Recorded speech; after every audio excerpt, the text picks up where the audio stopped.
여러분 안녕하십니까. 이루어진단 라이브 김대홍입니다. 정부와 의사단체 간의 갈등이 이번 주 분수령을 맞을 것으로 보입니다. 당장 내일부터 교수진의 집단 사직이 예고된 가운데 정부는 예정대로 이번 주부터 전공의 면허정지 처분에 나서겠다고 밝혔습니다.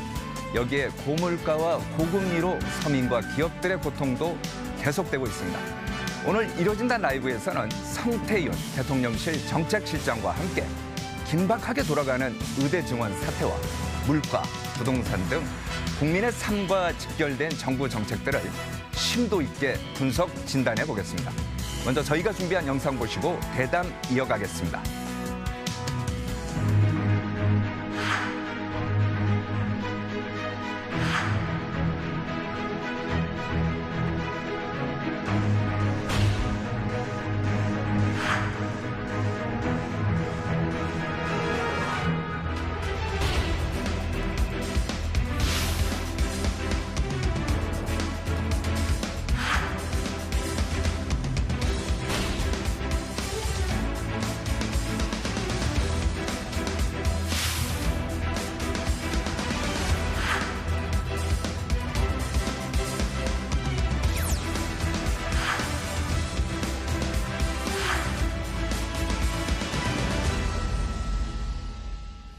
네, 보시는 것처럼 고물가의 고금리, 의대 정원을 둘러싼 의사들의 반발 등 시급히 해결해야 할 국정 현안이 한둘이 아닙니다. 그래서 오늘은 대통령실 핵심 참모 중 핵심이죠. 대통령실과 정부 부처 간 정책을 조율하고 또 총괄하는 성태윤 대통령실 정책실장 모셨습니다. 안녕하세요. 네, 안녕하십니까. 네. 아무래도 상황이 이제 긴박하게 돌아가기 때문에 첫 질문은 이거부터 드려야 될 것 같습니다. 의대 정원, 요거 관련된 건데 이거 보면은 당장 내일부터 교수들이 집단 사직한다고 하지 않습니까? 그렇게 되면 의료 현장은 물론이고 학생들의 수업도 차질이 예상되는데 정부 대책 마련하고 있습니까? 네, 일단 가장 중요한 것은 여러 의사 선생님들 그리고 교수분들께서 이러한 상황이 발생하지 않도록 해주십사 다시 한번 간곡하게 부탁드린다 이렇게 말씀드릴 수 있겠습니다. 그래서 특히 이제 전공의들도 돌아오게 하기 위해서는 네. 교수님들께서 오히려 더욱 수업과 진료에 열심히 해주시는 것이 크게 도움이 된다라고 할 수 있고요. 가장 중요한 국민의 안전과 건강 그리고 생명을 담보로 하는 일이 절대로 발생해서는 안 되겠다 이렇게 다시 한번 말씀드리고 또 그래도 다행인 것은 이제 교수님들께서 사직서를 제출하더라도 진료를 하겠다라고 하시고 계시기 때문에 이제 그런 부분은 다행으로 생각합니다. 그러나 그럼에도 불구하고 혹시라도 있을 수 있는 상황에 대비하기 위해서 여러 체계를 점검하고 있고요. 그런 체계 내에서 비상 진료가 원활하게 이루어질 수 있도록 하는 조처를 하고 있고 계속해서 대화할 수 있는 장을 열어놓고 있다 이렇게 말씀드릴 수 있겠습니다. 그런 과정에서 감사드리는 것은 이제 우리 국민들께서 불필요한 이제 상급으로 이동하는 형태를 하지 않으시고 네. 그 원만하게 이제 의료 수급을 잘 도움을 주고 계시기 때문에 그 부분에 대해서 다시 한번 감사드리고요.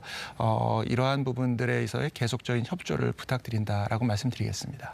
그렇다면 의료 현장에 이제 복귀하지 않는 전공의 이거에 대해서는 예정대로 모레부터인가요? 26일부터 면허정지 처분 이제 들어가는 겁니까? 어떻습니까? 일단 이렇게 말씀드려야 될 것 같습니다. 가급적 정부에서는 이제 그런 분들에게 행정적인 처분이나 사법적인 처분이 나가지 않는 것을 희망하지만 현재 이제 법과 원칙이 있기 때문에 절차를 밟아 나갈 수밖에 없는 것도 사실이다 이렇게 말씀드릴 수 있고요. 그런 의미에서 이러한 절차가 마무리되기 전에 조속히 돌아와서 환자의 곁에서 환자를 방치하는 일이 결단코 없도록 이렇게 해주시기를 다시 한번 부탁드린다 이렇게 말씀드릴 수 있겠습니다. 실제로 2,000명이 증원하는 부분은 필요한 최소한의 필수 수요였다 이렇게 말씀드릴 수 있겠습니다. 아시는 것처럼 우리나라가 현저하게 OECD 국가 가운데 인구 대비해서 의사 숫자가 매우 적은 국가 중에 하나고요. 한의사를 포함하면 꼴찌에서 두 번째이지만 한의사분들을 이제 제외하고 의사분들만 이제 통계를 내면 OECD에서 가장 낮은 지금 의사 숫자를 가지고 있습니다. 거기에다가 지난 30여 년간 우리가 의사를 전혀 증원하지 못한 상태였고요. 지난 20여 년간은 의사 배출 숫자를 줄인 다음에 그걸 유지해 와서 지금 거의 한 6,500, 7,000명. 그러니까 만약에 당시에 의사 배출 숫자를 줄이지 않았더라면 감소하지 않았어도 되는 인원에서 한 6,500에서 7,000명 사이가 지금 비어있는 상황이라고 말씀드릴 수 있겠습니다. 그렇기 때문에 이러한 증원 자체는 좀 불가피했다 이렇게 말씀드릴 수 있겠고요. 그런데요. 일부 대학, 뭐 지방대학이긴 합니다만 대학 같은 경우는 의대 교수들이 지금 너무 많다. 반발을 하고 있어요. 그렇다면 좀 전에 말씀하신 2,000명을 좀 줄여갖고 1,500이든 1,000이든 조정할 가능성은 없습니까? 이 숫자 자체는 여러 가지 관점을 가지고 이제 계산해낸 숫자라고 할 수 있고요. 실제로 필요한 인원은 대개 연간으로 한 3,000명 정도로 이제 추산을 했었습니다. 네. 그럼에도 불구하고 2,000명 정도가 수용이 가능하면서 어느 정도 우리 현재의 의료 상황을 악화시키는 것을 막을 수 있다라고 생각한 거고요. 그런 관점에서 배정의 원칙도 그냥 배정한 것이 아니라 수도권하고 비수도권에 이제 배정이 있었고요. 특히 비수도권의 한 82% 정도, 80% 이상을 비수도권에 배정을 했을 뿐만 아니라 수도권의 경우에도 서울을 제외한 지역에 거의 다 배정이 됐습니다.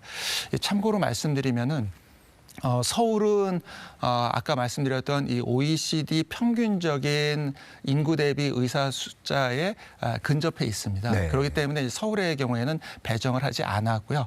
그러나 이제 경기도하고 인천의 경우에는 이제 수도권이기 때문에 서울하고 비슷할 거로 생각을 하시기가 쉬운데 이 인구 1,000명당 의사 수가 서울의 경우에는 한 3.61명 정도 됩니다. OECD 평균이 한 3.7명 정도고요. 그러니까 이제 서울은 사실상 OECD의 평균적인 의료 공급하고 크게 차이가 없다고 보셔도 될 것 같습니다. 근데 이제 문제는 경기도만 해도 1.8명, 인천은 1.89명으로 현저하게 낮습니다. 즉 의사분들에 대한 이제 공급이 상당히 부족한 상태입니다. 이게 수도권이라고는 하지만 그렇기 때문에 이제 경기도하고 인천 같은 경우에 모두 배정을 하고 서울 같은 경우에 이제 배정을 하지 않았다 이렇게 말씀드릴 수 있겠습니다. 그리고 이제 또 한 가지 중요한 원칙은 소규모 의대가 되겠습니다. 우리나라 40개 의과대학이 있는데 그중에 17개 의과대학이 50명 미만의 소규모 의과대학입니다. 그래서 이제 어느 정도 의과대학이라고 하지만 그 안에 이제 다양한 과들에 대한 교육이 이루어져야 되기 때문에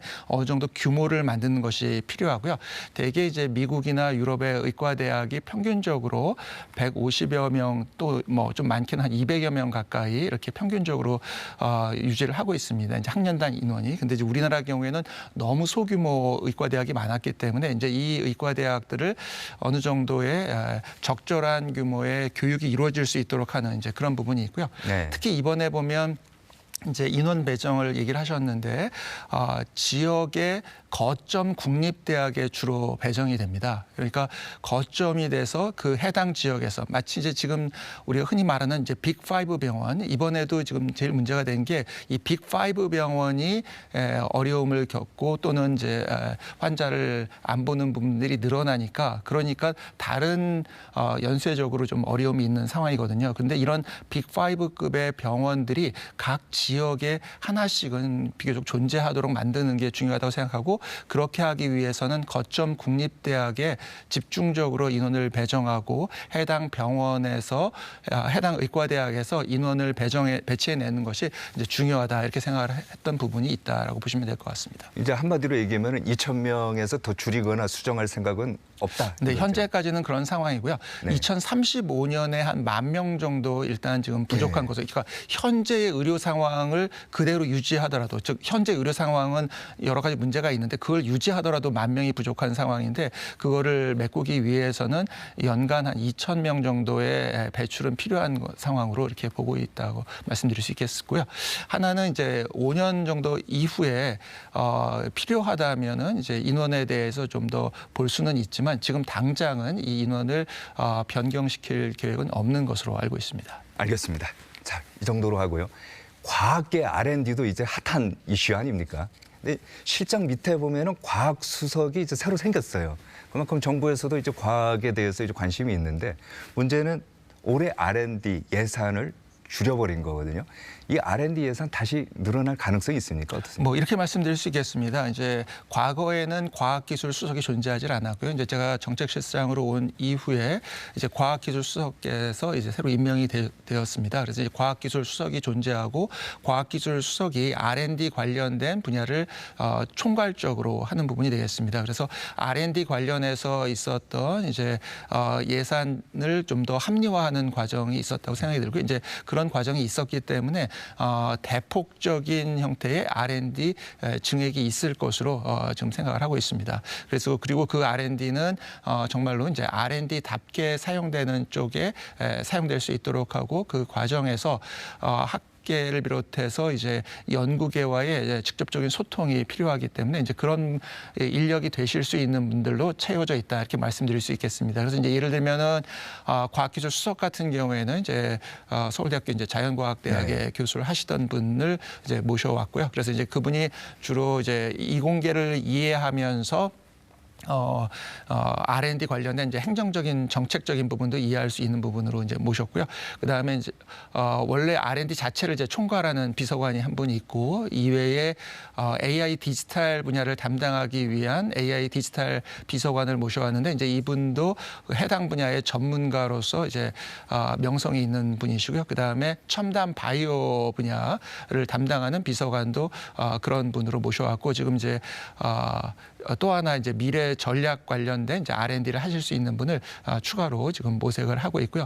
이거 이외에도 이제 과학기술부 자체도 전면적으로 이 R&D에 대한 예산을 확대하고 지원을 강화하고 보다 효과적인 R&D가 집행되도록 하는 체계로 전환해 나가고 있는 것으로 이해해 주시면 될 것 같습니다. 알겠습니다. 자, 그럼 이제 본격적으로 지금부터는 국민의 삶과 직결된 정부 정책을 이제 하나하나 이제 짚어보겠는데 먼저 물가입니다. 그러니까 요즘 주부들 장보기 정말 두렵다고 이런 얘기를 많이 합니다. 가격이 굉장히 많이 올랐기 때문인데 얼마나 올랐는지 보면요.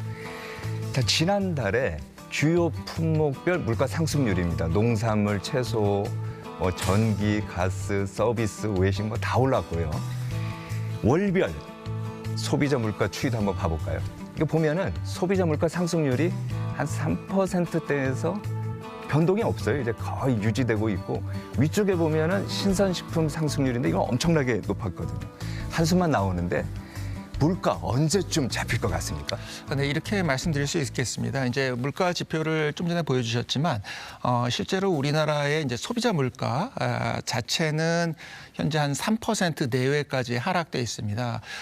요 우리나라의 소비자 물가의 흐름은 전 세계적인 흐름하고 크게 다르지 않습니다. 무슨 말이냐하면 전 세계적으로 물가가 크게 올랐었고요. 네. 오히려 이제 물가가 올랐던 시기에 우리나라는 상대적으로 좀 양호한 국가 중에 하나였습니다. 그러다가 이제 전 세계적으로 또 물가가 최근 들어서는 좀 안정화되는 추세를 보이고 있고요. 그 추세가 역시 반영돼서 우리 역시 전체적인 소비자 물가는 좀 안정화되고 있습니다. 가장 크게 이러한 국제적인 흐름을 만들어낸 이유는 국제 유가의 흐름과 관련이 높고요. 최근 들어서 이제 국제 유가가 안정화되는 이제 추세를 보이고 있어서 이제 이 부분들이 전 세계적으로 반영되고 있다 이렇게 보시면 되겠습니다. 그럼에도 불구하고 국민들이 이제 체감하는 물가는 조금 이제 높았던 그렇죠. 부분이 사실입니다. 이제 대표적인 게 농산물 부분이고요. 그 중에서도 신선식품, 그 중에서도 채소하고 과일류가 될 것 같습니다. 아까 이제 그래프에도 보면 굉장히 높지 그렇습니다. 않았습니까? 이제 이 부분들은 이제 일반적인 물가의 흐름은 이제 통화 정책을 통해서 제어한다고 할 수 있는데요. 통화 정책의 제어와 관련이 높은 근원 인플레이션율은 우리나라는 이미 2%대로 떨어져서 상당히 안정화되어 있는 상황입니다. 그것은 바꿔 얘기하면 현재 물가 흐름은 대개 특정 품목의 수급 상황과 관련이 높을 것으로 이제 우리가 추론할 수 있고요. 이제 그런 관점에서도 접근을 해줘야 될 것 같습니다. 따라서 최근에 급등했던 이 신선식품과 관련된 이제 수급 상황을 개선하는 게 이제 중요하다고 볼 수 있고요. 따라서 이 부분을 개선하기 위한 노력이 이제 최근 들어서 강하게 진행되고 있습니다. 이제 대표적으로 보면 이제 납품 단가를 정부가 재정으로 지원을 해주는 부분이 되겠습니다. 일반적으로 이제 물가가 전체적으로 오를 때는 재정을 투입하는 것이 오히려 이제 물가를 자극할 수 있는데 이렇게 품목에 따라서 물가 변동이 있는 경우에는 정부가 재정적인 측면의 지원을 하는 것이 도움이 된다고 할 수 있고요. 따라서 이제 납품 단가 지원, 그다음에 이제 농산물에 대한 할인이 이루어질 수 있도록 하는 지원, 그다음에 이제 축산물에 대한 지원, 그리고 또 한 가지는 해당 관련된 부분에서의 이제 수입을 확대하는 부분, 네. 이러한 작업들이 현재 진행되고 있습니다. 그래서 이제 아까 보여주신 자료들은 이제 지난달 물가의 흐름이 되겠고요. 네. 그래서 최근 들어서는 한 15일 이번 달 한 15일 정도를 계기로 해서 다시 이제 가격이 하락을 하는 추세로 볼 수가 있겠습니다. 그래서 보시면 사과의 가격도 최근 이제 크게 하락을 한 상황이고요. 관련된 이제 과일류나 이런 부분들도 하락을 하고 있습니다. 이제 이 전에 보면은 사과 가격이 올라갈 때 이제 주로 사과에다가 할인을 시켜왔습니다. 근데 이제 지금 정책 방향을 사과와 관련될 수 있는 다른 과일들 또 대체할 수 있는 과일들을 확대시킴으로써 사과 쪽에 있는 압력을 끌어내리는 형태의 작업들을 하고 있고요. 이제 이런 부분들이 비교적 효과를 보이고 있어서 3월 14일 정도 지금 이제 매일 점검을 해보면 한 3월 14일, 15일 정도를 계기로 해서 주요 품목들의 하락이 시작된 것으로 보이고 3월 18일 정도부터 이제 좀 더 본격적으로 가격 하락이 되고 있습니다. 그럼에도 불구하고 언제든지 이제 불안정해질 수 있기 때문에 계속해서 모니터링하면서 관련된 품목들의 지원을 통해서 이제 가격이 올라가서 국민들께서 혹시라도 체감하는 일이 발생하지 않도록 노력을 계속해야 될 것으로 생각됩니다. 물가를 잡기 위해서 보면은 정부가 이제 기업에다가 이제 압박도 넣는 것 같아요. 며칠 전에 보니까 CJ 제일제당 같은 경우는 밀가루 가격을 6.6%인가 이렇게 내렸더라고요.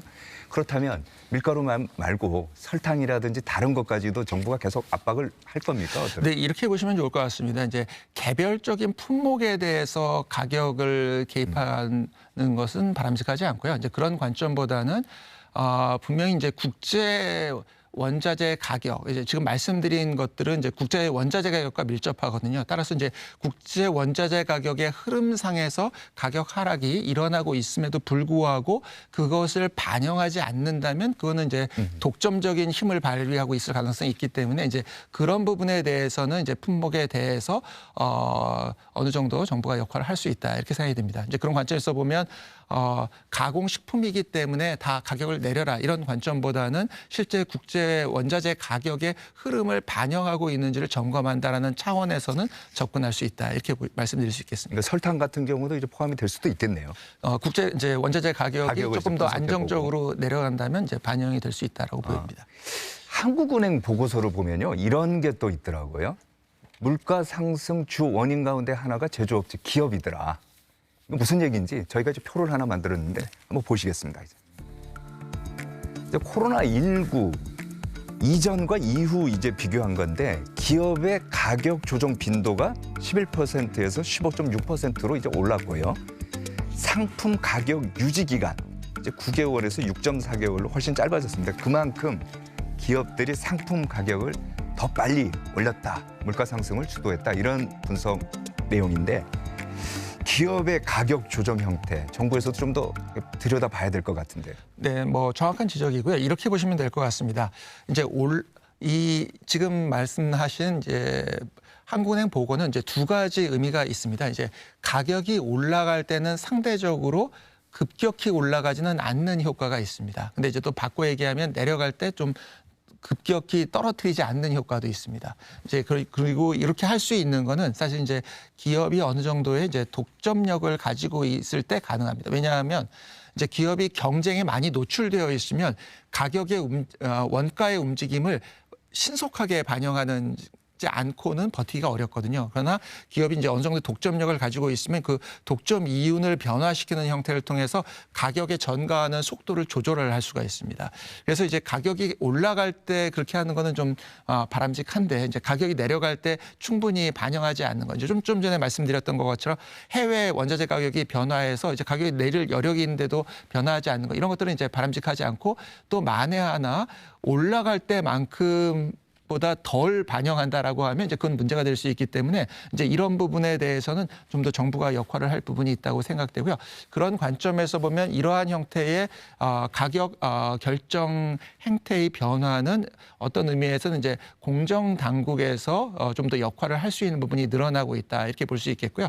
그런 관점에서 보면 비단 식품뿐만 아니라 독점적인 영향력이 있는 상품이나 이런 부분에 대해서는 정부가 좀 더 역할을 할 수 있다고 보여지고 그런 관점에서 이제 정부에서도 했던 부분들이 예를 들어서 이제 대표적인 게 이제 단통법을 폐지한 부분이 되겠습니다. 단통법. 네, 그러니까 실제로는 물론 이제 법적으로 이게 입법 환경이 필요하기 때문에 국회에서 법 폐지는 국회에서 그러니까 다뤄야 되는 거 아니에요? 국회에서 이제 합의를 해줘야 되기 때문에 이제 법을 실제로 폐지하지는 못했지만 시행령을 통해서 어느 정도의 법적인 효과를 거둘 수 있는 부분까지는 됐고요.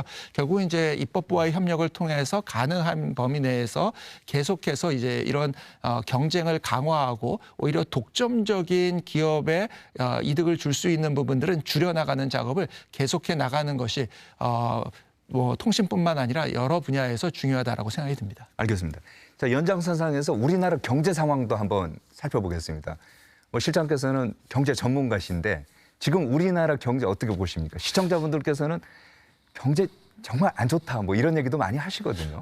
작년에 안 좋았던 건 사실입니다. 작년 경제 성장률이 그렇게 높지는 않았고요. 근데 이제 그럼에도 불구하고 다른 국가들에 비해서 상대적으로는 더 그렇게 나쁘지 않았던 것도 사실입니다. 그래서 이제 최근에 이코노미스트지에서 우리나라 경제를 전 세계적으로 평가했을 때는 한 2위 수준의 성과를 보인 것이다.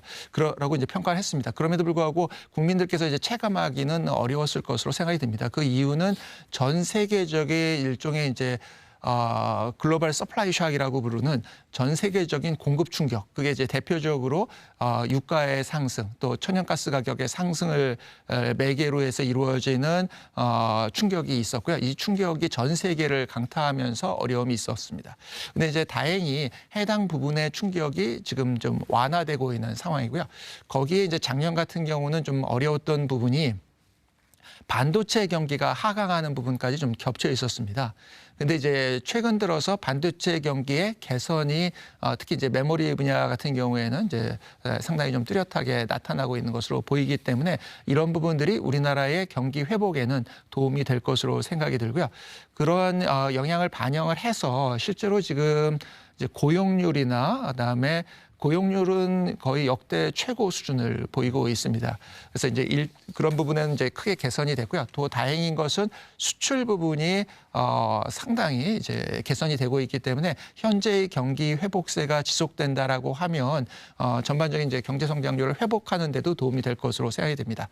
그럼에도 불구하고 이런 부분들이 결국 이제 수출도 그렇고 이런 부분들이 국민들에게 전반적으로 확산되는 게 중요하다고 생각되고요. 이제 정책의 초점도 그런 부분에 둬야 되지 않나 생각이 듭니다. 따라서 이제 여러 가지 정책적인 부분들이 결국 이제 내수를 개선하기 위한 노력. 그 중에서도 이제 서민이나 취약계층에 대한 지원을 개선하기 위한 노력. 이런 부분들이 계속돼야 되겠고 또 아까 말씀하신 것과 같이 이제 물가 가운데서도 국민들이 이제 체감할 수 있는 물가가 어떤 특정 품목으로 올라가는 부분에 대해서는 이제 전반적인 물가가 어느 정도 관리된다 하더라도 그 부분에 대해서는 정부에서 이제 일종의 핀셋 형태로 관련된 부분들을 관리해 나가는 것 역시 중요할 것으로 생각이 듭니다.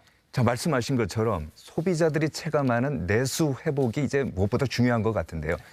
자, 그렇다면 기준금리가 지금 이제 계속 이제 동결되고 있는데 기준금리가 내려가면 내수 회복이 좀 가능할까요? 네, 기준금리의 내수 변화는 상당한 도움이 될 것으로 생각됩니다. 이제 그럼에도 불구하고 통화정책은 이제 독립적이고 중립적으로 결정하도록 하고 있고 이제 정부에서는 이 부분에 대해서 일체 저희가 관여하지 않고 있고요. 뭐 한국은행 총재 하시는 이제 이창용 총재 같은 경우는 저는 뭐 개인적으로 잘 아는 분이지만 제가 정책실장 온 다음에는 제가 단 한 번도 전화를 드리거나 이런 적도 없습니다.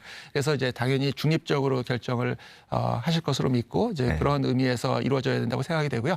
또 그러기 때문에 실제 계속해서 이제 물가의 흐름을 보고 결정을 하실 것으로 생각이 들고 다행인 것은 최근 들어서 아까 설명드린 것처럼 전 세계적인 이제 글로벌 공급 충격이 좀 완화되고 있고 그 영향으로 우리 역시 물가 특히 이제 통화 정책의 영향을 받고 있는 근원 인플레이션이요. 즉 네. 식료품 가격은 이제 공급에 따른 변화가 워낙 심하기 때문에 이제 식료품하고 유가류의 변화를 제외한 부분이 되겠습니다. 이제 이 부분의 물가는 2%대로 상당히 안정되어 있기 때문에 이후에 금리가 좀 안정될 수 있는 또는 인하될 수 있는 이제 그런 환경이 만들어지고 있고 그거는 당장 뭐 통화 당국에서 그런 변화를 주지 않는다 하더라도 시장의 기대가 형성되기 때문에 이제 그러한 기대의 형성이 내수 회복에도 상당히 도움이 될 수 있다고 생각이 들고요. 또 내수 회복뿐만 아니라 금융시장을 안정화시키는 데도 역시 함께 도움을 줄 것으로 생각이 됩니다. 한국은행 발표를 보면요. 또 재밌는 게 이런 게 있더라고요. 지난해 우리나라 경제 성장률이 25년 만에 처음으로 일본한테 뒤졌다. 뭐 이거 어떻게 해석해야 됩니까? 경제 성장률이 이제 작년 같은 경우에 이제 일본보다 좀 낮게 나온 건 사실인데요. 이제 우리가 인식을 해야 될 부분이 있습니다. 그 전에 그러니까 윤석열 정부 이제 출범한 이제 첫 해가 되겠죠. 그 해 같은 경우에는 우리나라가 2.6%를 성장을 했고요. 일본이 1.0%를 성장을 했습니다. 그러니까 우리나라 성장률이 곧 직전에 워낙 높았습니다. 상대적으로. 네. 그러다가 이제 작년 같은 경우에 이제 전 세계적인 이제 충격이 있었고 그 과정에서 우리 같은 경우에 이제 일본보다 훨씬 더 세계 경제 영향을 많이 받기 때문에 그래서 이제 경제 성장률 수치가 작년 같은 경우에 일본보다 조금 낮게 나온 것으로 보이긴 합니다. 그러나 이제 2024년 올해 같은 경우에 현재 여러 기관에서 전망하고 있는 경제 성장률은 저희가 우리나라가 일본보다 이제 훨씬 높은 상황이고요. 네. 그거는 이제 세계 경기 회복에 또 어떻게 보면 상대적으로 더 영향을 받을 수 있다고 보여지고 비교적 건전하게 경제를 좀 관리하고 있는 것도 상당히 좋은 영향이 있다고 생각이 됩니다. 그리고 이제 또 한 가지 말씀드릴 거는 실제로 이제 작년 같은 경우에 이제 경제 성장률은 그랬지만 1인당 GDP 이제 올해는 그래서 아마 달러 표시 1인당 GDP로 일본을 우리가 넘어설 정도가 되지 않을까 이렇게 이제 되게 많은 기관들이 이제 추정을 하고 있는 그런 상황입니다. 알겠습니다. 자, 코리아 디스카운트. 그러니까 우리나라 주식이 외국 주식에 비해서 상대적으로 저평가됐다. 대통령도 이거에 대해서는 굉장히 관심이 많은 것 같은데 그래서 금투세 도입을 이제 폐지도 하고 대주주 요건 완화 이렇게 금융세제 개편하지 않았습니까? 성과 좀 나타나고 있습니까? 어느 정도 성과는 나타나고 있다고 볼 수 있겠습니다. 이제 우리나라 주가의 흐름을 보면 비교적 이제 현재 정부가 출범하기 이전에 비해서 지금 이제 올라 있는 상태이고요. 또 하나는 중요한 거는 그 외국인 투자자들의 흐름이 되겠습니다. 네. 그래서 이제 외국인 투자자들의 흐름이 지금 말씀하셨던 밸류업 이후에 또 하나는 현재 나와 있는 여러 가지 이제 경제 성과의 변화에 대한 이제 추정 이런 부분들이 이제 나오면서 전반적인 외국인 투자자들의 투자 대기 물량이 크게 증가하고 있는 것으로 보여집니다. 따라서 이런 부분들은 좀 상당히 긍정적으로 평가할 수 있을 것 같습니다. 결국은 이제 자산 시장의 활성화를 위한 정부가 강력한 의지를 가지고 있다라고 이제 외국인 투자자들이 판단을 하고 있는 것으로 보이고 그 다음에 이제 우리 경기 상황에 대한 긍정적인 전망 이런 부분들이 이제 겹치면서 전반적으로 이제 개선되고 있다고 볼 수 있겠습니다. 그거는 어떻게 보면 또 정책적인 부분이 상당히 작용을 할 수 있는 부분인데요. 왜 그러냐 하면 이제 제가 가끔 설명을 드리는데 우리나라의 이제 PBR, 그 프라이스북 레이쇼라고 해서 장부상의 가격에 비해서 주가가 어느 정도 되는지 나타내는 비율이 대개 한 0.99, 한 1 내외 정도 수준이었습니다. 근데 이제 미국 같은 경우에는 한 4.8, 일본 같은 경우는 한 2.3 이렇게 이제 꽤 높거든요. 그러니까 결국은 우리나라가 자본시장과 관련된 것들을 개선한다라고 하면 기업의 성과가 좀 더 자본시장의 성과로 이어질 수 있는 채널들을 정책적으로 만든다면 충분히 반영될 수 있는 그런 상황이라고 보시면 될 것 같고요. 예를 들어서 이제 비슷한 반도체업을 하는데도 삼성전자 같은 경우에는 이제 PBR이 한 1.3 내외, SK 하이닉스는 한 2.2 내외 이 정도였습니다. 근데 뭐 미국 TSMC 같은 경우는 한 5.8 정도 이 정도에 육박해 있었고 AMD 같은 경우는 한 5.1 정도, 엔비디아 같은 경우는 물론 이제 약간 영역이 다르긴 하지만 한 52 정도 이렇게 가 있었습니다. 결국 이 말은 바꿔 얘기하면 우리나라의 이제 정책적인 부분을 통해서 또 개선을 해 나간다면 충분히 개선될 수 있는 소지가 있다고 보여지고요. 그렇기 때문에 이 정책적인 개선은 예를 들면은 이제 한쪽에서는 이렇게들 얘기하십니다. 이거는 다 기업 지배구조는 아무 상관이 없고 세금으로 다 해결해야 된다고 하는 경우도 있고 또 어떤 부분들은 세금은 관계가 없고 다 이거 기업 지배구조 문제다. 본질은 지배구조다. 이렇게 얘기하는 부분도 있습니다. 근데 실제로 제가 보기에는 이 두 가지가 같이 작용하고 있다고 보여지고요. 따라서 이 두 가지를 같이 개선하는 노력이 필요하다 이렇게 보여집니다. 그래서 세금 부담을 좀 완화시켜주는 노력. 실제로 이제 정부에서 그래서 금융투자소득세를 이제 유예하기 위한 조처들, 그다음에 일단 양도세 과세 대상 대주주 기준을 대폭 상향하는 거, 그다음에 이제 입법 사항이기 때문에 이제 이것도 이제 법을 통과시켜야 되지만 금융투자소득세를 아예 폐지하는 거, 이제 이런 노력들도 하면서 또 지배구조를 개선하기 위한 노력들이 같이 이루어져야 될 것으로 생각이 됩니다. 네, 알겠습니다. 자, 지금까지 의대 증원을 둘러싼 이제 물가, 경제 상황 이렇게 살펴봤고요. 지금부터는 부동산과 중대재해처벌법 그리고 우리 민생과 직결되는 정책 등을 이제 하나씩 살펴보겠습니다. 먼저 영상 보시겠습니다.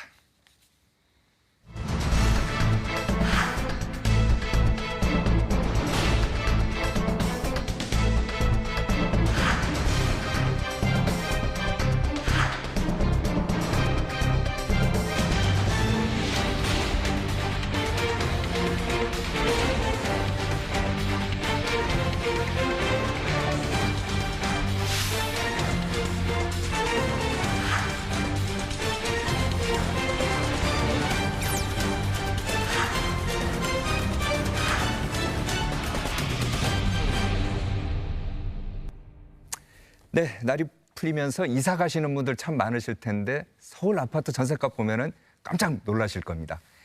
자, 실장께서도 요즘 보면은 아파트 전셋값이 왜 이렇게 오르는 것 같습니까? 일단 이제 아파트 전세 가격의 변동은 이렇게 말씀드릴 수 있겠습니다. 일단 평균적인 변동은 2022년 초에 이제 고점이었는데 당시 대비해서는 한 90% 정도로 해서 전체적인 변동하고는 조금 이제 거리가 있습니다. 그럼에도 불구하고 지역하고 이 유형에 따라서는 상당히 상이하게 나타납니다. 그 말은 바꿔 얘기하면 이제 우리가 선호하거나 필요한 지역에 얼마나 이게 주택이 공급되고 있는가와 관련이 높을 가능성이 높다라고 생각이 들고요. 따라서 적절한 공급이 이루어지도록 하는 부분이 매우 중요하다라고 생각이 됩니다. 그래서 일단 이제 공공 부분을 통해서 임대 형태로 공급할 수 있는 주택들을 대거 이제 늘리려고 하고 있고요. 이제 한 10만 호 정도 생각을 하고 있습니다. 그래서 이제 이 정도는 거의 이제 분당 신도시 정도의 규모이기 때문에 대규모로 임대 관련된 주택의 공급을 늘려서 전세 가격을 좀 더 안정화시키기 위한 노력을 하는 것이 일단은 중요하다고 보여집니다. 그리고 이제 이것과 함께 계속해서 이제 주택 공급 자체도 증가시킬 필요가 있다고 생각이 되고요. 그런 관점에서 이제 정부에서 재건축 이용권을 크게 완화를 했습니다. 그러니까 결국은 이제 중요한 건 뭐냐면 사람들의 수요가 있고 실제로 사람들이 거주하려는 지역에 가까운 곳에 이 주거 공급이 이루어져야 되는데 이제 문제는 그런 지역들은 대개 이미 주택이 존재하고 있습니다. 네. 그렇기 때문에 재건축이 원활하게 이루어질 수 있도록 하는 부분들이 필요하다고 생각되고요. 이제 그런 부분에 주택이 공급되게 하기 위해서는 재건축에 관련돼서 불필요한 규제. 그러니까 이제 대표적인 게 안전진단이 될 것 같습니다. 이제 30년 이상 된 매우 노후화된 주택임에도 불구하고 이게 이제 정말로 이 주택이 불안전해야만 재건축을 할 수 있다라고 하는 거는 그렇게 합리적인 규제로 보기는 어려웠기 때문에 이제 그런 규제를 제거함으로써 실질적으로 주택 공급이 이루어지는 작업을 하도록 하려고 하고 있고요. 이건 이제 아파트 부분이 되겠습니다. 이제 그거 이외에 실제로는 이제 뉴 빌리지 사업이라는 형태를 통해서 주택들도 이제 일종의 이제 신축 중소형 형태의 주택이 도심 내에 노후된 공급될 빌라 같은 경우 그렇습니다. 이제 하고 이것들이 이제 같이 공급하면은 정부에서 지원을 해서 예를 들면은 운동 시설을 한다든지 네. 도서실을 같이 만들어 준다든지 또는 주차장을 하는데 정부가 지원을 한다든지 해서 오히려 이거는 이제 지역 주민들이 하는 작업에 정부가 추가적인 지원을 할 수 있도록 하는 이제 이런 작업들을 통해서 실제 주거하고 싶어하는 공간 또는 주거가 필요한 공간에 신규 아파트와 신규 주택 빌라들을 공급할 수 있는 부분들을 계속해 나가는 것이 필요하다고 생각되고요. 그리고 이제 아까 말씀드린 것처럼 이제 전반적으로 금리 여건과 크게 관련이 있는 이제 근원 인플레이션율이 조금 안정화되고 있기 때문에 이제 이런 부분들을 통해서 대출 관련된 이제 금리들이 조금 더 이제 계속 안정화된다라고 하면 상당히 도움이 될 것으로 판단이 됩니다. 자, 좀 전에 말씀하신 것처럼 재건축 아파트 같은 경우에 사실상 안전진단을 이제 폐지하고 그랬는데도 시장의 반응은 냉랭한 것 같아요.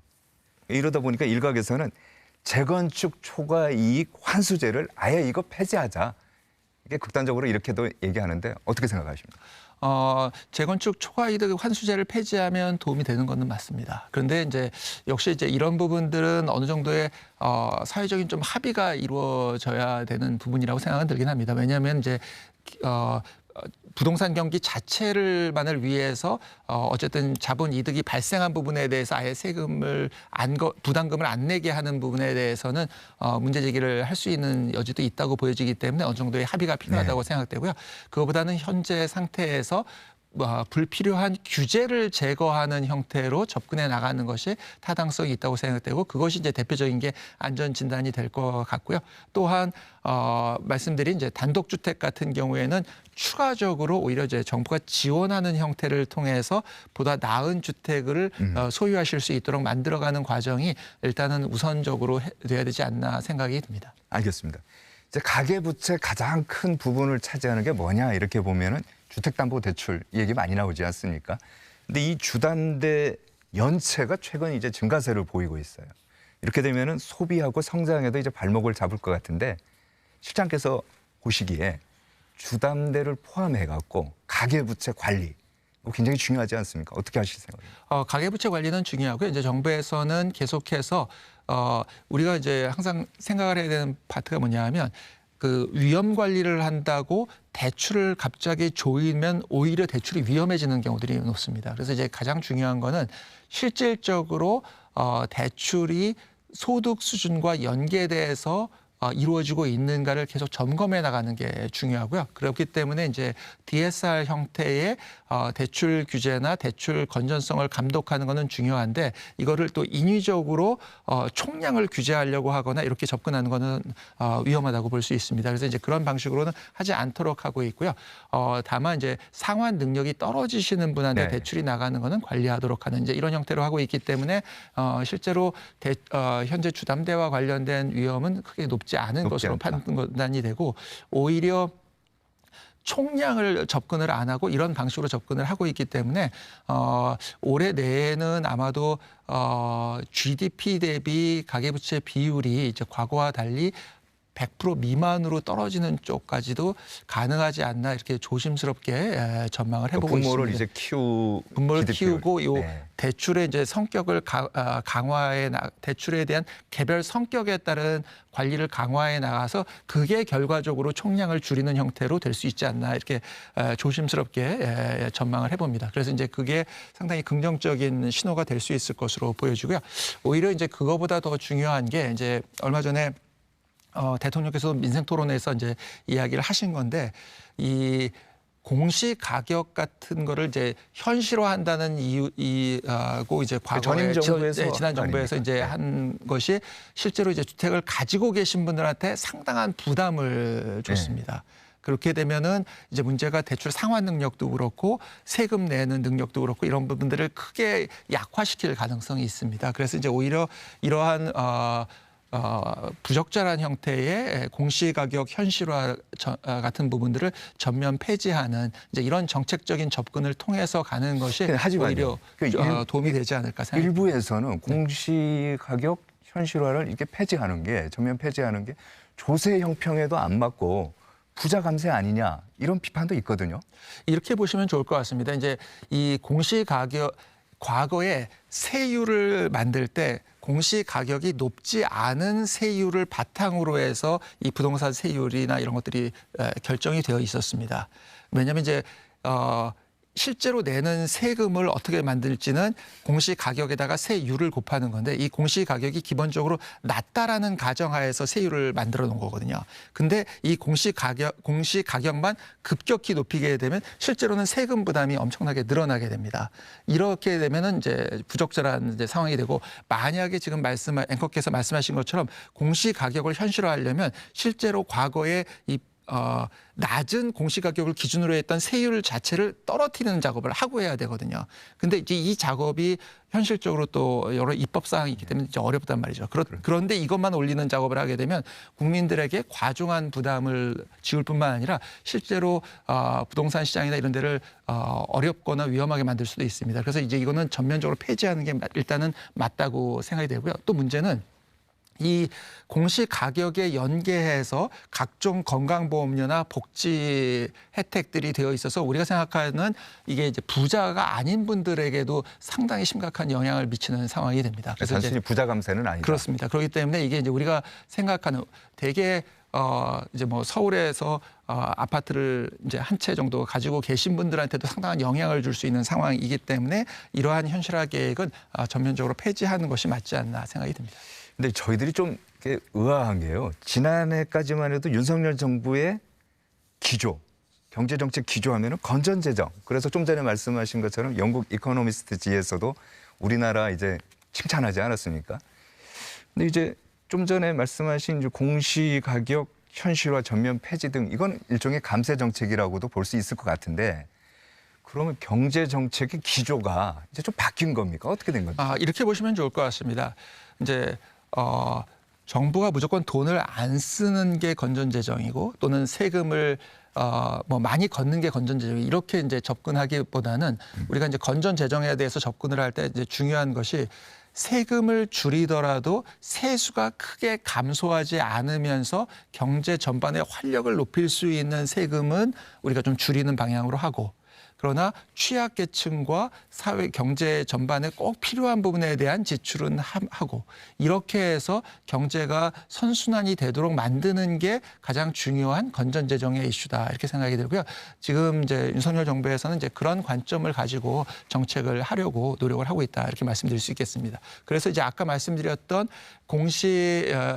지가 이제 현실화 전면 폐지 같은 경우도 사실은 이미 그 부분을 반영을 해서 세금을 큰 부담이 안 되도록 좀 이제 줄여놓은 상황인데 이 부담이 다시 증가할 수 있다라고 국민들께서 느끼시면 이게 자체가 경제 활동을 위축시키거든요. 그래서 이제 그런 부분에서 접근한다고 보시면 될 것 같고 예를 들어서 자본시장과 관련돼서 세금 부담을 줄이려고 하는 것도 실제로 그 세금이 줄어드는 부분이 생각보다 크지가 않습니다. 그럼에도 불구하고 이 자체가 자본시장에는 상당한 압력을 주기 때문에 이제 그런 세금들을 드러내는 작업을 하고 있다고 보시면 되고요. 또 예를 들어서 국민들의 시간을 늘려드려서 국민들이 보다 더 생산적으로 또는 본인의 행복한 시간을 위해서 쓰실 수 있는 시간을 말하자면 국민들께 돌려드리는 작업 그런 것들을 위해서 필요한 교통 인프라를 한다든지 또는 국민들께서 여러 가지 사회활동이나 경제활동 또는 가족들과의 시간을 보내는 데 필요한 아이들의 교육 환경을 개선하기 위한 뭐 이래서 늘봄학교를 한다든지 이런 부분에 대해서는 정부가 적극적으로 재정을 사용하고 있다 이렇게 보시면 될 것 같습니다. 그렇다면 한마디로 퍼주기는 아니지만 기업과 가게가 어려울 때는 정부 재정을 적극적으로 투입을 할 수도 있다. 네, 해야 그렇습니다. 된다? 그게 실제 이건가요? 네, 정확히 지적해 주신 거고요. 그게 건전 재정에 가장 맞는 포인트다 이렇게 말씀드릴 수 있겠습니다. 실제로 재정을 악화시키는 거는 예를 들어서 1인당 우리가 100만 원씩 뭐 지급을 한다라고 생각을 해보시면은 거의 한 50조 정도 들거든요. 이렇게 재정이 나가면은 이건 재정이 감당하기가 어렵다. 근데 아까 말씀드린 것처럼 우리가 적절한 부분에 핀셋 형태를 통해서 하는 부분은 실제로 나가는 액수가 그렇게 많지가 않다. 이렇게 말씀드릴 수 있겠고요. 그런 부분들을 정책을 발표할 때는 면밀하게 검토를 하고 있다라고 봐주셔야 될 것 같습니다. 알겠습니다. 제가 일본 특파원을 했었습니다. 한 3년 네네. 정도 이제 일본에 있었는데 일본 정부가 한국 정부 정책 중에서 가장 부러워하는 게 뭐냐 제가 물어봤더니 세 가지가 있더라고요. 그린벨트, 그다음에 220볼트 이제 전압 사용하는 거, 그다음 세 번째가 주민등록 요건데 최근에 보면은 우리가 군사시설 보호구역이라든지 그린벨트를 이제 정부가 좀 많이 푸는 것 같은 느낌이 들어요. 이거 어떻게 생각하십니까? 이제 이렇게 보시면 좋을 것 같습니다. 그린벨트 자체의 유용성과 필요성, 그다음에 의미에 대해서는 뭐 계속 그렇다고 생각을 하고 있고요. 군사시설 보호구역도 마찬가지입니다. 그럼에도 불구하고 이제 시대가 바뀌었기 때문에 변화해야 되는 부분도 또 존재하는 것이 사실이다. 우리가 이제 어떤 규제란 것이 이제 규제가 사라져야 되는 규제도 있고 또 이런 합리적으로 개편해야 되는 규제도 있는데 그게 이제 대표적인 게 그린벨트와 군사시설 보호구역이었다고 생각이 됩니다. 이 그린벨트는 아시는 것처럼 이제 1970년대에 만들어졌고요. 그러니까 지금 50여 년이 지났음에도 불구하고 사실상 손을 못 대고 있다가 이제 거의 반세기 만에 개편이 이루어진 거라고 할 수 있습니다. 실제로는 이제 엄청난 일이었다고 보여집니다. 물론 수도권에 대해서 한 건 아니고 이제 비수도권인데 그래서 이제 대표적인 예가 이게 이제 울산 지역에서 이제 민생 토론회 하면서 이야기된 부분인데요. 이제 울산 같은 경우에는 과거에 울산시로 존재할 때 이 울산시 주변에 그린벨트가 있었습니다. 근데 지금의 울산은 우리가 생각하는 옛날의 울산이 아니고 옛날에 이제 우리가 울주군이라고 부르는 별개의 울산시와 이제 동떨어진 이제 행정구역이 아니고 지금은 이 울주를 포함하는 울산광역시입니다. 네. 근데 그럼에도 불구하고 이제 과거에 울산시를 기준으로 그린벨트가 형성되어 있었거든요. 그래서 이제 이 시내 중간에 있는 이제 그린벨트를 말하자면은 그 변경시키는 그런 작업이라고 이해를 해주시면 될 것 같고 그렇게 함으로써 산업단지와 같은 영역을 특히 이제 울산 같은 경우는 산업단지로서의 이제 중요성이 큰 지역이기 때문에 그런 형태로 사용할 수 있도록 만드는 작업이다라고 보여주시면 될 것 같습니다. 그러니까 우리가 그냥 뭐 그린벨트를 해제해서 막 아파트를 짓자 또는 난개발하자 이런 거로는 전혀 되는 거하고는 거리가 있고요. 산업단지를 비롯해서 꼭 필요한 용도가 있는데 과거에 형성되어 있는 위치가 네. 적절하지 않은 경우에 조정하는 것으로 이렇게 이해해 주시면 될 것 같고요. 이 군사시설 보호구역도 마찬가지입니다. 이것도 이제 당시에 이제 서산에서 이제 민생 토론회를 하면서 나온 이야기인데 이제 서산 근처에 이제 비행장이 있는데 이 비행장 주변에 군사시설 보호를 하는 거는 타당성이 있습니다. 근데 이 보호구역이 너무나 넓어가지고 이렇게 넓은 지역에 국민들의 이제 소유권을 활용할 수 없게 하는 것은 문제가 있다라고 해서 이제 그런 부분들을 정리하는 작업들이 이루어졌다라고 보시면 될 것 같습니다. 알겠습니다. 부동산 PF 문제입니다. 이거 보니까 시간이 지나도 부동산 PF 문제가 해결이 안 되고 오히려 더 악화되는 것 같은 느낌이 들거든요. 이거 보면은 주요 건설사 PF 우발 부채인데 우발 부채는 쉽게 말해서 이제 잠재 부채를 얘기하는 겁니다. 롯데건설, 태영건설, GS건설, 현대산업건설 이렇게 많은데 이러다 보니까 나오는 게 4월 위기설이거든요.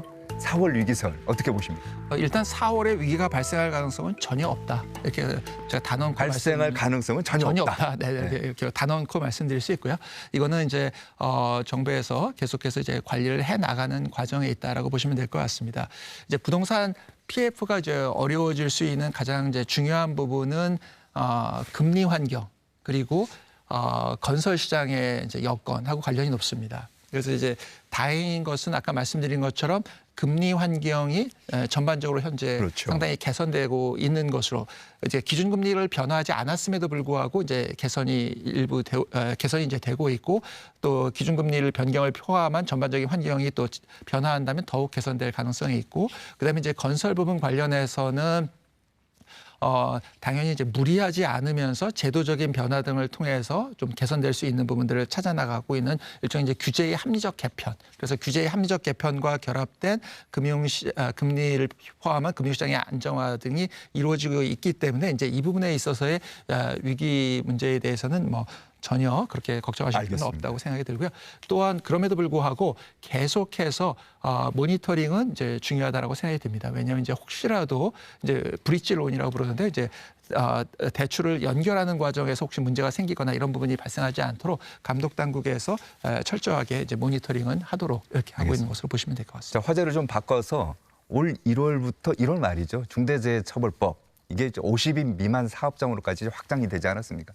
이러다 보니까 여러 가지 이제 부작용이라고 할까요? 반발도 이제 나오고 있는데 저희 KBS 리포터 한번 보시겠습니다. 출항을 준비 중인 오징어 체납기 어선. 선원 대부분이 외국인인데 10명 미만입니다. 오징어 어획 감소로 경영난을 겪고 있는 선주들은 고민이 하나 더 생겼습니다. 5인 이상 선원이 탄 배가 중대재해처벌법의 대상이 됐기 때문입니다. 지금까지는 사고가 나면 보험 처리했는데 이제는 선주가 1년 이상의 징역 또는 10억 원 이하의 벌금에 처해집니다.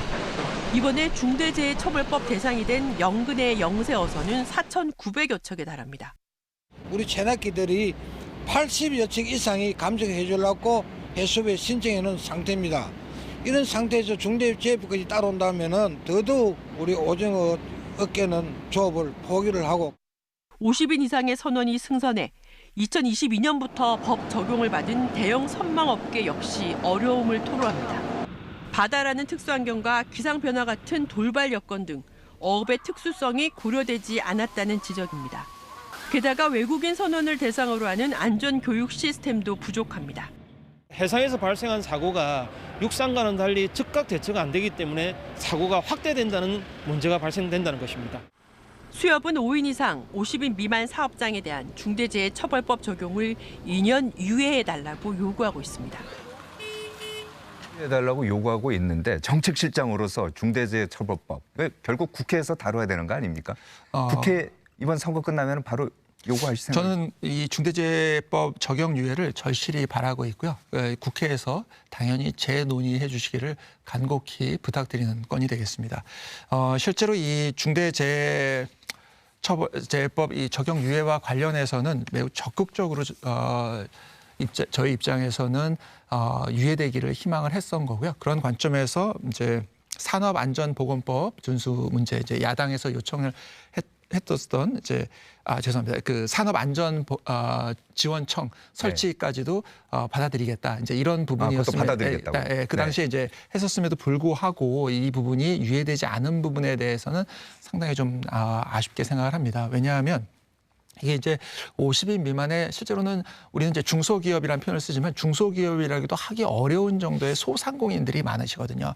근데 이제 이분들이 그 수사나 처벌, 특히 이제 형사적인 처벌에 노출되기 때문에 실질적으로 재해를 예방하는 효과보다 훨씬 더 심각한 정도의 부담을 안게 될 가능성이 높고 이분들은 대개 사실 이제 우리가 CEO라고 부르지만 이분들은 CEO라기보다는 정말 그냥 뭐 모든 일을 하는 분들입니다. 대부분이 이제 50인 미만에서 이렇게 소상공인으로 일하시는 분들은. 근데 이제 이런 분들한테 사고가 발생했을 때 이제 형사적인 압력을 가하는 거는 상당한 무리가 있다 이렇게 보여지기 때문에 이 부분은 유예를 하는 게 맞다라고 생각합니다. 그러니까 중대재해가 발생하지 않도록 하기 위한 건 중요하고 그거는 현재의 산업안전보건법 체계 내에서 하는 게 오히려 바람직하다라고 생각이 들고요. 그렇기 때문에 이제 우리가 어떤 법적인 제재를 가할 때 이게 좀 과도하게 이루어져서는 곤란하다라고 생각이 들고 그런 관점에서 적극적으로 이 부분은 다시 한번 야당에도 협조를 요청드리고 그래서 그런 관점에서 유예를 하는 것이 맞지 않을까 생각이 듭니다. 예. 자, 민생 토론 얘기 한번 해보죠. 민생 토론 하면은 뭐 대통령이 직접 현장에 가기 때문에 긍정적인 효과도 있고 그렇습니다만은 일각에서는 또 이런 얘기도 해요. 특히 야당에서 그런 얘기를 하는데 민생 토론이 과연 적절하냐, 총선용 아니냐 이런 얘기도 하는데 먼저 이재명 대표 발언 한번 들어보시겠습니다. 지금 온 동네를 다니면서 대통령이 이거 하겠다, 저거 하겠다.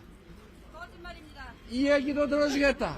저것도 하겠다 약속한 게 누가 계산을 해보니까 1,000조 원쯤 든다고 합니다. 그래서 지금 1,000조 원 써서 무슨 이거 하겠다 저거 하겠다, 사실상 3.15 부정선거에 버금가는 불법 관건선거 대통령이 나서서 하고 있는데, 자, 이렇게 비판을 하고 있지만 실제로 보면은 성과도 있습니까? 네, 성과는 매우 높다라고 보실 수 있을 것 같습니다. 이제 민생 토론은 일단 정치적인 일정과는 무관하다고 말씀드릴 수 있고요.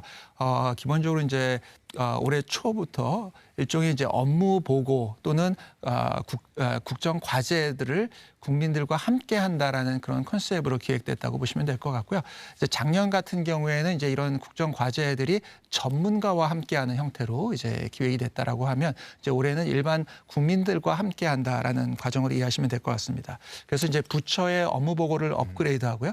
그리고 이제 그 과제를 발굴하고 또 그 안에서 그 과제 발굴에 있어서는 이제 국민들의 의견을 듣고 또 해당 부처 내지는 여러 가지 수용할 수 있는 부분들을 하는 과정을 거친 다음에 또 그 과정에서 실제로 국민들의 또 피드백도 받고, 그래서 일종의 이 정책이 이루어지는 정책 프로세스로 이해를 해주시면 될 것 같습니다. 특히 중요한 부분들이 이제 과거의 부처 업무 보고는 예를 들면은 해양수산부면은 해양수산부 혼자 하거나 농림수산부면 농림수산부 혼자 하거나 이런 식으로 돼 있는데, 이거는 과제 중심으로 하기 때문에 여러 부처들이 모여서 작업을 하게 됩니다. 네. 그렇기 때문에 실제로 작업이 이루어지고 국민들께 보다 접근할 수 있는 작업들이 이루어지고, 그렇기 때문에 아마 과거와 같았으면은 그린벨트를 비수도권 지역에 해제하는 문제를 접근하기가 매우 어려웠을 겁니다. 네. 한 부처에서 접근했다라고 하면, 또 군사시설 보호구역도 그냥 국방부 혼자 접근했다라고 하면 실제로 해결하기가 어려웠을 것으로 판단이 됩니다. 그다음에 재건축 문제도 마찬가지고요. 이제 이런 부분들을 여러 부처들이 함께 모여서 논의하는 형태로, 또 예를 들면 이제 산업단지를 조성하는 것도 이제 우리가 그냥 과거에는 산업부일 이렇게 생각하기 쉬운데, 이제 산업단지를 조성하더라도 결국은 어떻게 하면 사람들이 같이 와서 살 수 있게 만들 것인가, 이러한 정주 여건을 개선하는 문제들하고 같이 이어져서 하도록 하는 부분, 이제 이런 관점에서 부처 간 협업이 강조되는 것이라고 볼 수 있을 것 같고요.